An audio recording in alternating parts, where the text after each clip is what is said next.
Turn now to the latest on President Trump saying that he will impose new tariffs on aluminum and steel and defending Elon Musk as their drive to downsize the government faces challenges in court. Our senior political correspondent Rachel Scott is here with the story. Good morning, Rachel. Hey, Rebecca, good morning to you. President Donald Trump says he will be making that official announcement later today, imposing another round of tariffs, this time on steel and aluminum imports, and he says more on the way. President Donald Trump now just hours away from announcing blanket 25% tariffs on all steel and aluminum imports. Any steel coming into the United States is going to have a 25% tariff. What about aluminum, sir? Aluminum, too. Speaking from Air Force One en route to the Super Bowl, the president also announcing reciprocal tariffs are on the way, vowing that the U.S. will go tit for tat with countries who put tariffs on American goods. Very simply, it's if they charge us, we charge them. The president also blasting the federal judges who were pumping the brakes on his plans to shrink the size of the federal government. No judge should frankly be allowed to make that kind of a decision. It's a disgrace. Elon Musk and his team at the Department of Government Efficiency have gained access into at least 10 federal agencies, but their efforts are being put to the test in a series of legal challenges. The administration's plan to place 2,000 employees on leave at the humanitarian agency USAID temporarily blocked. Also halted access to the sensitive information of millions of Americans at the Department of Treasury. And the administration's buyout offer to federal workers to resign with pay or risk being fired put on pause too.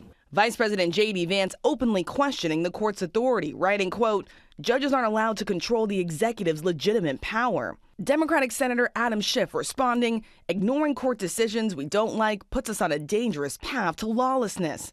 Others in his party sounding the alarm. I think this is the most serious constitutional crisis the country has faced, certainly since Watergate. The president is attempting to seize control of power and for corrupt purposes. But Trump signaling Musk is just getting started. He's so into it. But I told him do that. Then I'm going to tell him very soon, like maybe in 24 hours, to go check the Department of Education. He's going to find the same thing. Then I'm going to go to the military. Let's check the military. Government contractors like Jacqueline Devine are faced with confusion and uncertainty. We all want to be more efficient and more effective. Yeah, nobody's contesting that. But an outright stop before you do any kind of critical review just seems,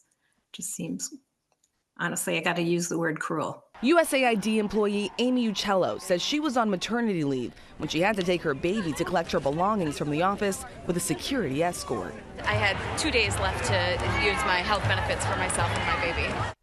So back to that buyout offer to federal workers. There will be another hearing in that case later today, but the administration is still pressing on overnight, ordering the Consumer Financial Protection Bureau to stop doing any work that effectively shuts down the agency that was created to protect consumer finances. And as you pointed out in your piece, we're starting to see the human toll of these moves. In the meantime, the president also taking action on pennies. Yeah, so the president announced overnight that he's going to be ordering the Department of Treasury to stop making pennies. This was actually an idea from Elon Musk and the Department of Government Efficiency. There's a lot of debate on this one. Yes, you have people that like paying in cash, they like their corn jars, but there are people that say this is automatically going to increase inflation by having companies round up. On the other end, you have the president who says it costs more than 2 cents to make a single penny, calling it wasteful. But that goes for all coins. They all cost more than they're worth. Yes, and you have Canada that actually got rid of their penny a few years ago, so it'll be interesting to see how this plays out. Okay. Yeah.